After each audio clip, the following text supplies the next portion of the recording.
नमस्कार प्यारे बच्चों। कल हमने मगध का उत्कर्ष पढ़ा, उसके विषय में जाना और 16 महाजनपदों की राजधानियों को भी हमने सीखा।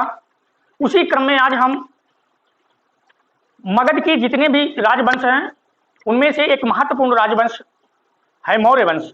तो मौर्य वंश के विषय में जानकारी आज हम देंगे। तो आप पेशेंस बनाकर और बहुत धैर्यपूर्वक बैठ करके कॉपी पेन लेकर के नोट करते जाएंगे और वीडियो को अंत तक देखना बिल्कुल मत भूलिएगा, क्योंकि यहां से मौर्य वंश से एक भी प्रश्न आपका छूटने वाला नहीं है। ठीक है, तो चलिए अब हम मौर्य वंश के विषय में जानकारी लेते हैं। मौर्य वंश, ये जो मौर्य वंश है, मौर्य वंश का संस्थापक किसे कहा जाता है? तो मौर्य वंश का संस्थापक चंद्रगुप्त मौर्य है। कौन संस्थापक कौन है? चंद्रगुप्त मौर्य है। ठीक है, चंद्रगुप्त मौर्य। ठीक, अब चंद्रगुप्त मौर्य के विषय में कहा क्या जाता है इसे आप समझिए। चंद्रगुप्त मौर्य के पिता के विषय में यह बताया जाता है कि उनका नाम क्या था। चंद्रगुप्त मौर्य के पिता का नाम क्या था? पिता का नाम क्या था? नंदराज। क्या था? नंदराज था। और इनकी माता का क्या नाम था? इनकी माता का नाम था मूरा। और इनकी माता के नाम से ही इनका जो वंश है मौर्य वंश पड़ा नाम।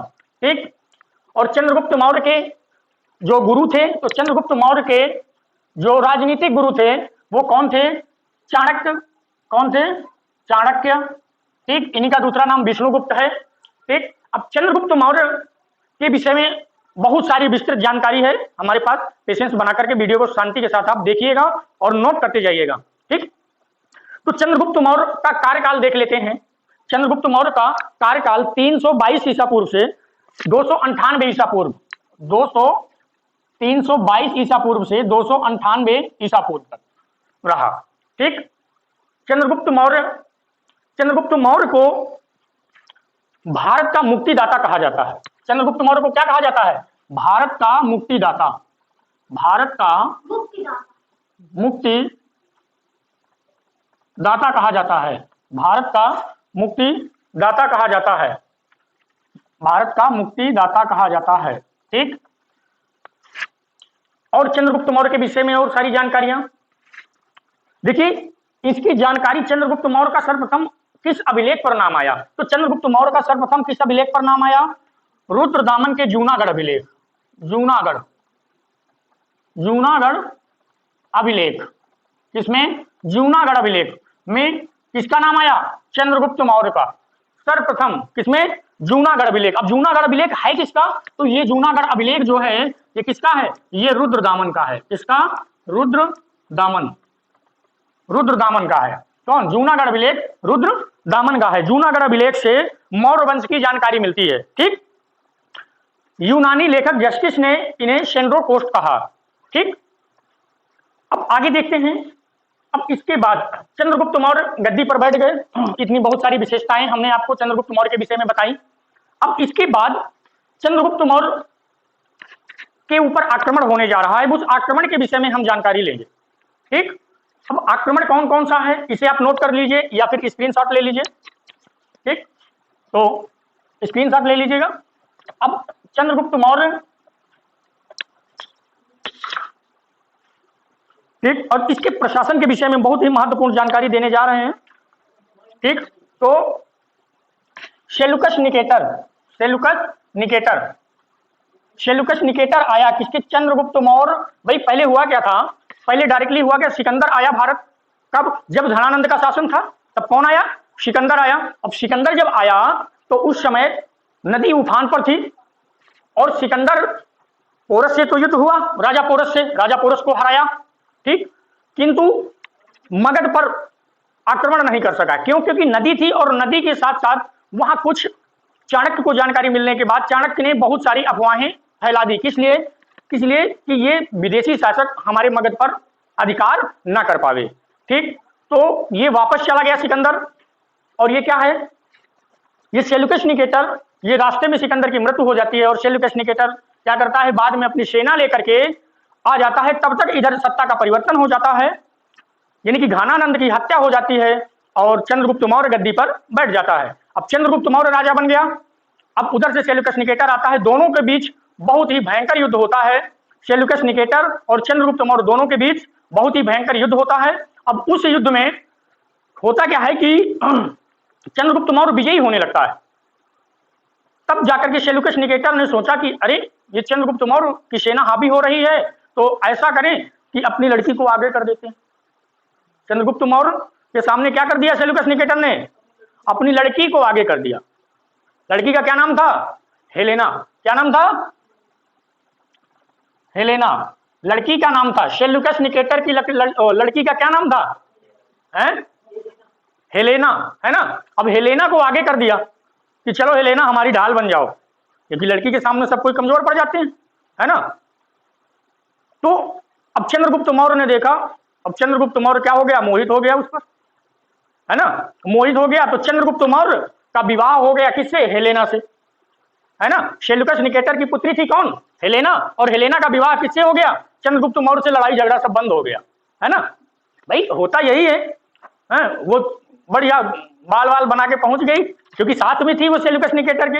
वो जाना कि अरे ये तो हमें मार डालेगा, है ना, तो वो छोड़ दिया अपना जादू की ले जाओ, है ना। बाद में हुआ क्या? बाद में होता ये है कि विवाह हो जाता है। अब विवाह होने के बाद तो जो सेल्यूकस निकेटर है ना, तो आते हुए उसने जितने कुछ राज्यों को जीता था, उन राज्यों को क्या दहेज में दे देता है। किसे? चंद्रगुप्त मौर्य को, ठीक है, दहेज में दे देता है। ठीक, जैसे गंधार, काबुल एरिया, ऐसे जो स्थान है क्या कर देता है? दहेज में दे देता है। अब इधर चंद्रगुप्त मौर्य ने सोचा कि मेरे ससुर ने मुझे दहेज में ये दिया तो मैं भी कुछ देता हूं, तो चंद्रगुप्त मौर्य क्या करता है? 500 हाथियों को दे देता है। 500 हाथी दे देता है उपहार में अपने ससुर सेल्यूकस निकेटर को। किसे? सेल्यूकस निकेटर को क्या करता है? उपहार दे देता है। कितने हाथियों का? 500 हाथियों का। गिनती भूल रहे हो? 500 हाथियों का। अब होता क्या है आगे?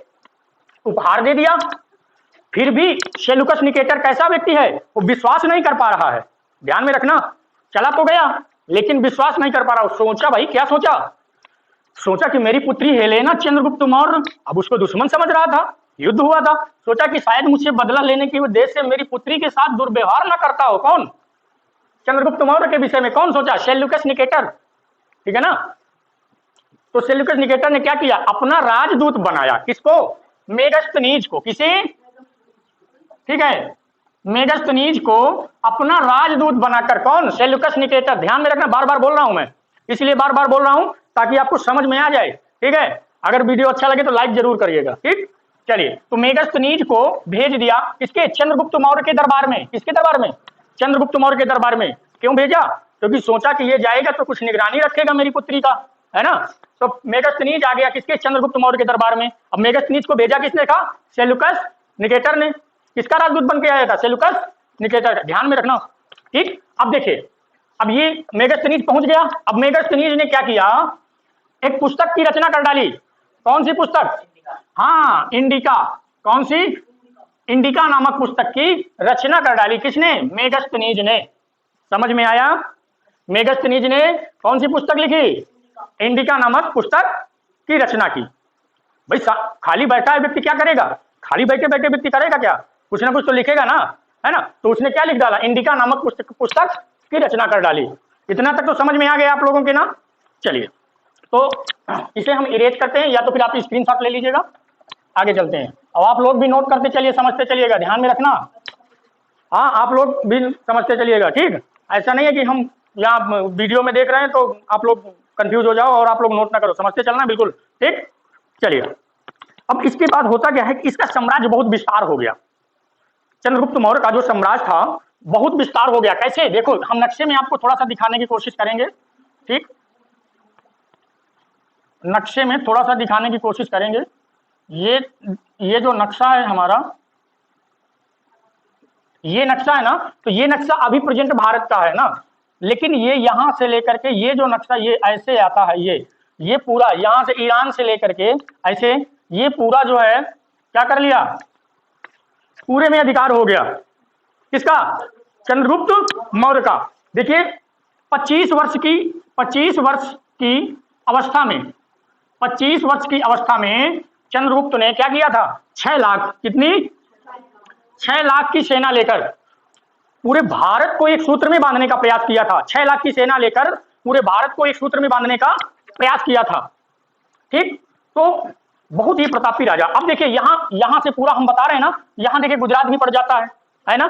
तो अब गुजरात में एक सुदर्शन झील है, ठीक है ना, सुदर्शन झील। अब सुदर्शन झील का निर्माण इसका राज्यपाल था, एक